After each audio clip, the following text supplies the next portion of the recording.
Shit, what's going on YouTube? Today we gonna be reacting to 1090 Jake, Gucci Mane statements to Dallas police over Pusha 600K plus robbery. That's crazy. They took over damn near $500,000 in jewelry and other shit. That's crazy.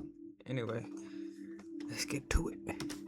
Man, what's up, everybody? Welcome back to another episode of EOS. It's 1090 Jake, man. I'm rocking with y'all rocking with me. And for this video, we got a major update in the Gucci Mane versus Pusha case. I have new paperwork that hasn't been seen, and we're gonna break it down. Quick pause, because this might actually help you out. Go through those steps, y'all are bulking it out. Everyone involved has been denied bond and is being held by the feds.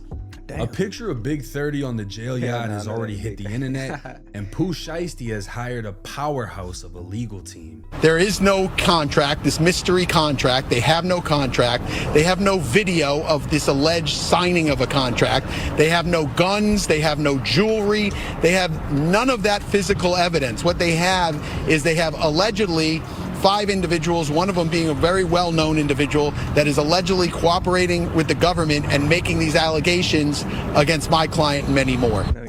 Now, clearly his lawyer is sending shots at none other than the infamous Gooch. And I have new paperwork with some details y'all are gonna wanna see. But first and foremost, there are people out there spreading a narrative that Gucci said nothing. He was with an off-duty cop who was his security, and that's who snitched. No, bitch. This is coming from one of the biggest Gucci fans since I was 15. Gucci snitched. According to the federal paperwork, he had 2 security officers, one of which stayed in the lobby of the building, the other staying in the vehicle, and neither of the 2 ever entering the recording studio. After Gucci was robbed and brought out of the booth and into the control room where everyone else was getting robbed, his security guard who was in the lobby saw Big 30 blocking the door. That's when both guards attempted to push through the door, only to see Pusha's gang with more Drakes than that lookalike contest. So in reality, the security didn't actually witness any of the robbing or kidnapping. They just saw commotion at the end and guns drawn. But let's look at the finer details.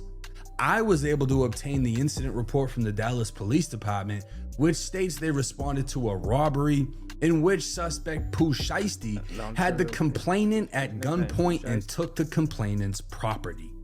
The suspect description would say he was wearing black pants, a black shirt, and a black ski mask, while the victim was none other than Roderick Delantic Davis, aka Gucci Mane. Now the victim suspect relationship would say they were acquainted, and the incident report would also name the 2 other victims with Gucci. Now again, everyone was saying, oh, they robbed the security who was a cop and that's who snitched. Shut the fuck up. MM in the federal paperwork is confirmed to be Matthew Marzal, Gucci's personal photographer, and BP is confirmed to be 46-year-old Brandon Putman. Now things get even more interesting here. BP is a private chef closely associated to Gucci Mane, as he can be seen not only wearing a 1017 chain, but sporting 1017 clothing as well as attending many events such as Gucci's birthday. But things go back way further than that. BP is one of Sun Valley's originals. Sun Valley being the old apartments located in Zone 6 on Atlanta's east side of Boulder Crest Road. A hood Gucci has famously rapped about for years, and the same hood OJ the Juice Man came up out of, which is why they'd all be pictured together. BP would be tagged in old photos of Gucci in the hood showing this wasn't just a personal chef, this was a very close friend of Gucci, possibly considered family.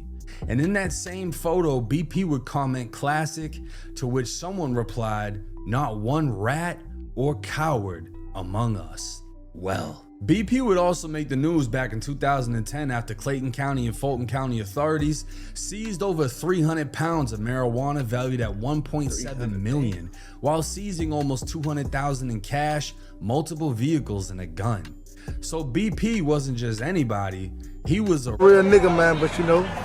But inside of that music recording studio, he'd get his chain snatched, his pockets ran, and BP would identify not 1, not 2, but 4 of the suspects by name and Instagram handles. Now let's talk about Gucci. The incident report would state the responding officer met with complainant 1, Roderick Davis, and the 2 other victims who stated they were robbed at gunpoint by 6 or 7 unknown suspects wearing black attire. So this is stating Gucci was one of 3 suspects who told police he was robbed. Now, the actual statements have been redacted under Texas law, but police were told exactly what was taken by who. Gucci told officers he was robbed of $3,600 in cash, a blue and white Bulgari watch valued at $250,000, alleged to be the same watch gifted to him by his wife for his birthday, and his wedding ring worth $50K, while his earrings were worth another $250,000, meaning Gucci was robbed for a total of $553,600. BP got for his 1017 pendant worth $20K, and the cameraman got hit for his Rollies and Louis. I don't blame him for over half. I don't blame him. Worth around $96,000 total. So in all, Shiesty is made off with over $600,000 worth of shit. Now, how would the police know exactly what was taken from Gucci? Because he told them.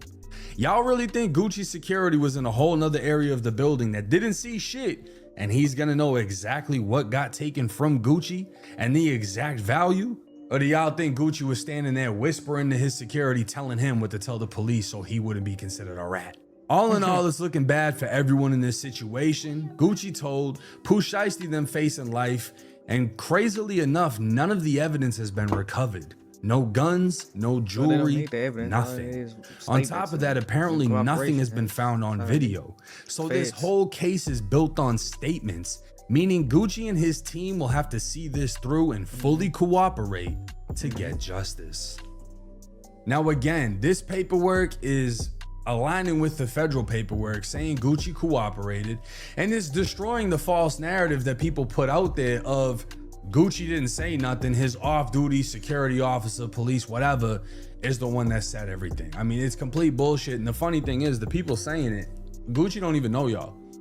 Y'all are just saying it because y'all can't believe it, because y'all don't want to accept it, because y'all been listening to Gucci for so goddamn long, it just hurts y'all's hearts. But the paperwork is the paperwork. Gucci told, Gucci identified Pooh Shiesty, told the police everything Pooh Shiesty was wearing, told the police everything that was taken off of him, and the value of what was taken. Now, like I said, at this point in time, no piece of evidence have been recovered. This case is entirely built on statements, but you don't actually need to recover anything to convict somebody. If somebody is willing to say you did something, that's enough to get you convicted. That was enough to get me convicted of armed assault with a firearm. Like that was my charge. There was no evidence. They never found the gun. They did a whole search warrant. They didn't find shit. But somebody went to a grand jury and said I pointed a gun at them and attempted to rob them. And that was enough for me to get charged, and I ended up pleading out in that case. Same shit here. But Gucci and his team are gonna have to fully cooperate. And because this is a federal case, they're gonna get subpoenaed. They're gonna get subpoenaed, and if they refuse it, they're gonna find themselves in some trouble. This isn't a situation that you can just make go away. Statements were already given. This became a Fed case. The feds have investigated, they've indicted, they're deciding not to release any of the suspects, and they're gonna take it all the way. So we're just gonna have to wait and see how this case plays out. But hey, let me know y'all's thoughts and comments in the comment section. It's 1090 Jake. I'm rocking with y'all, y'all rocking with me. Till next time. Yeah, man, this whole situation is crazy. But yeah, man, I don't push. I see he might be going for a little minute, a long time.